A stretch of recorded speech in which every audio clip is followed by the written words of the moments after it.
तौहीन रसूल समस्या का मूल कारण है, उनका निवारण तत्काल किया जाए। यह समस्या केवल राष्ट्रीय नहीं है, क्योंकि भारतवर्ष के बाहर मुसलमान बसते हैं। सभी 200 करोड़ मुसलमानों के ईमान और जज्बात को ठेस पहुंचाने वाले अपशब्द का प्रयोग भूतपूर्व बीजेपी राष्ट्रीय प्रवक्ता नुपुर शर्मा ने किया है।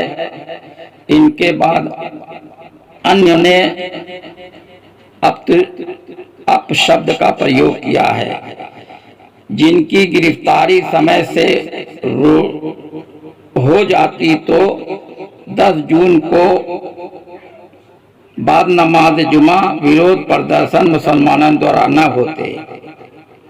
हिंसा पथरावबाजी का मामला उस समय हुआ जब 3 जून को कानपुर में विरोध प्रदर्शन हुए और हिंसा और पत्थरबाजी हुई, जबकि विरोध और प्रदर्शन शांतिपूर्ण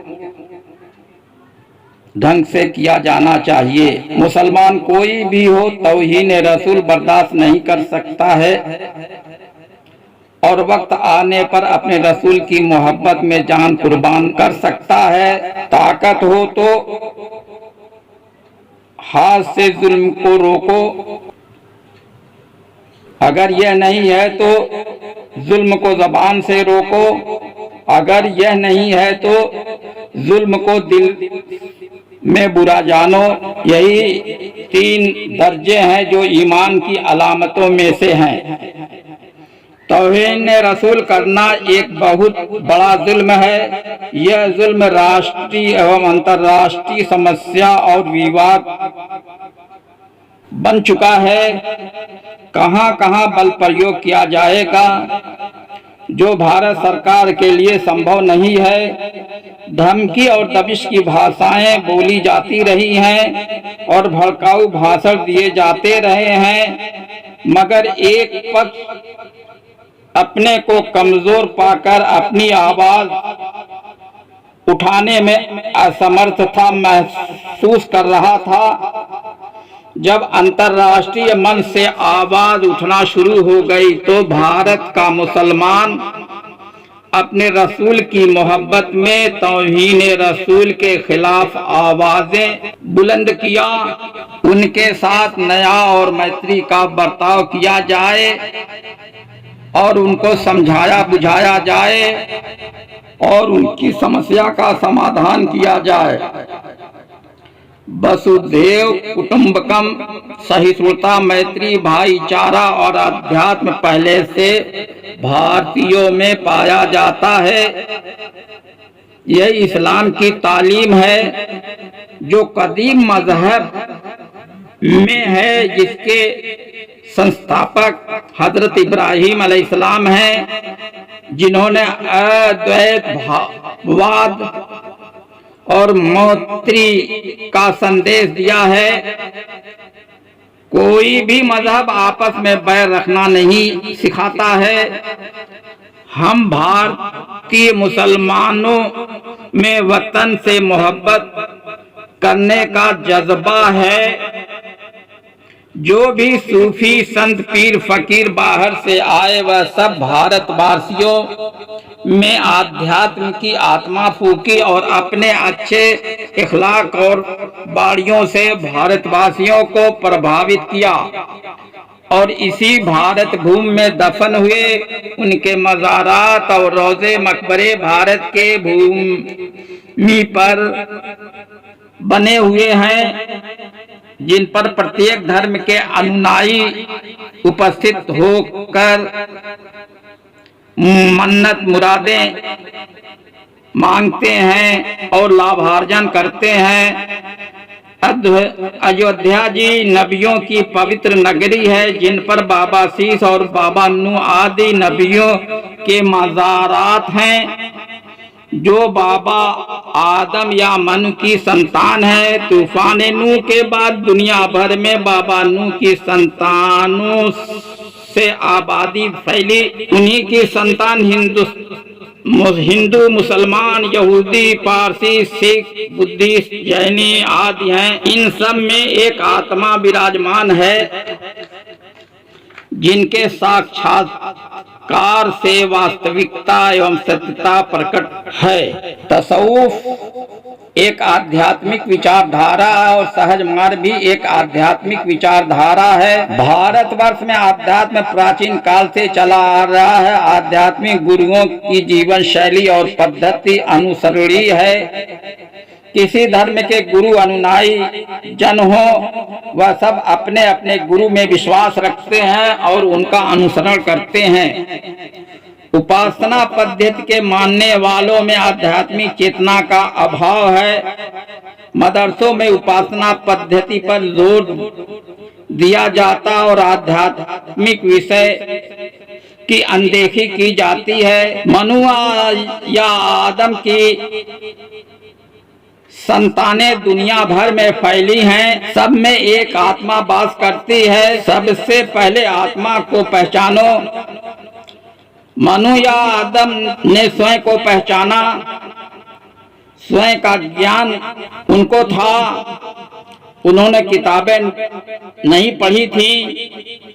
उन्हीं के ज्ञान के आधार पर वह धरती पर पहले बादशाह हुए जो एक शाश्वत सत्ता की तरफ से बादशाहत की है।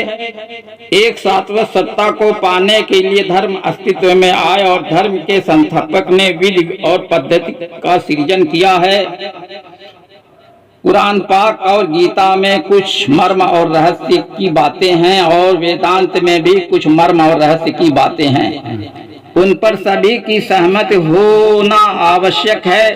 सभी धर्म में मानव को महत्व दिया गया है। शरीरधारी आत्मा मानव चोला को धारण करके ब्रह्म तत्व को पाने में सफल हुई है। बुद्धत्व में एनलाइटमेंट की बात कही गई है। यह सत्य है। सत्य के खोजियों ने सत्य को अपने अंदर प्रकाशित पाया है। सत्य का ज्ञान ही प्रकाश रूप है। विश्व गुरु वारिस ने एक पंडित से फरमाया, सुना सुना पंडित जी, प्रहलाद ने मुझ में तुझ में खड़क खम चार चीजों में शाहिद हकीकी के जलवे का इजहार किया मगर खम्ब यानी सतून पर आकर रुक गया। जहाँ रुका खुदा वहीं से जाहिर हो गया। इंसान जिस चीज को मजबूत पकड़ ले और उस पर रुक जाए वहीं खुदा है। और फरमाया, जबानी पढ़ना लिखना और है और दिल से मोहब्बत और है। जबानी पढ़ने लिखने से कुछ नहीं होता, मोहब्बत अजब चीज है। और फरमाया, मोहब्बत में कुफ्र इस्लाम से गरज नहीं, इसमें शरीयत को कुछ दखल नहीं। और फरमाया, मूसा ने उस चरवाहे को अपनी शरीयत के रूह से मना किया था जो नापसंदीदा हुआ और उसका वही खिलाफ शरअ करना पसंद हुआ। इसको दिल से ताल्लुक है। हजरत वारिस पाक ने फरमाया, मखलूके खुदा से हमदर्दी और अच्छा सलूक किया करो, सिर्फ इस ख्याल से कि यह खुदा के बंदे और उसकी सनत की यादगार हैं। इस अमल से तुमको खुदा की मोहब्बत नसीब होगी और यही तसव्वुफ की असल है। और फरमाया, हमारे यहाँ मजूसी ईसाई सब मजहब वाले बराबर हैं, कोई बुरा नहीं है। और फरमाया कि किसी मजहब को बुरा मत कहो क्योंकि उसके मिलने के रास्ते बेशुमार हैं। और फरमाया, जो मस्जिद में है वही मंदिर में है, नाम का फर्क है। और फरमाया, खुदा आसमान पर नहीं है, हम तुम में छिपकर सबको धोखे में डाल रखा है। बस एक सूरत को पकड़ लो, खुदा मिल जाएगा। और फरमाया, जो रब है वही राम है। और फरमाया, ब्रह्म पहचानो, जाप जोग तप तीरथ से निर्गुण हुआ न कोई। अवघट गुरु दया करे तो पल में निर्गुण होई। देखे पंडित साधु जोगी संत साध मलंग, प्रेम की भक्ति एक न पाया अवघट चार अलंग। अवघट मस्जिद मंदिर भीतर एक ध्यान समाए, पीछे देवे राम दरस जो पहले दुविधा जाए। दुविधा, भरम, शक, शंका, ये ऐसे पर्दे हैं जो हृदय पर पड़े हैं। इस पर्दे को चाक करने से असलियत प्रकट होती है। ठाकुर पंचम सिंह वारसी, अलफ शाह वारसी, पंडित दीनदयाल शाह वारसी, ब्रह्म शाह वारसी, महाराज शाह वारसी सभी हिंदू थे जो विश्व गुरु वारिस की शरण को धारण किया और ब्रह्म प्रेमी बन गए। ब्रह्म प्रेमी वही होते हैं जिसने ब्रह्म रूप का दर्शन किया है। ब्रह्मवाणियों का बोध हृदय के कान से होता है, ब्रह्म रूप का दर्शन हृदय की आंख से होता है। हृदय और मस्तिष्क में अंतर है। हृदय में प्रेम है, हृदय में आध्यात्मिक ज्ञान है, मस्तिष्क में पुस्तकी ज्ञान है। नाना प्रकार की भाषा बोली जाती है, भाषा का ज्ञान और हृदय का ज्ञान और है। धरती पर बादशाहत की परंपरा मनु या आदम से चली आ रही है, मगर यह बादशाहत जो वर्तमान समय में है वह सत्ता द्वारा प्राप्त नहीं है। यह दुनियावी बादशाहत है।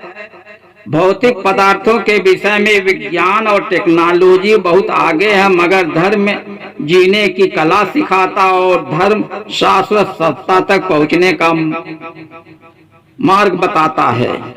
धर्म में आस्था और भावना के साथ विचार और चेतना है जो विज्ञान और टेक्नोलॉजी में नहीं है।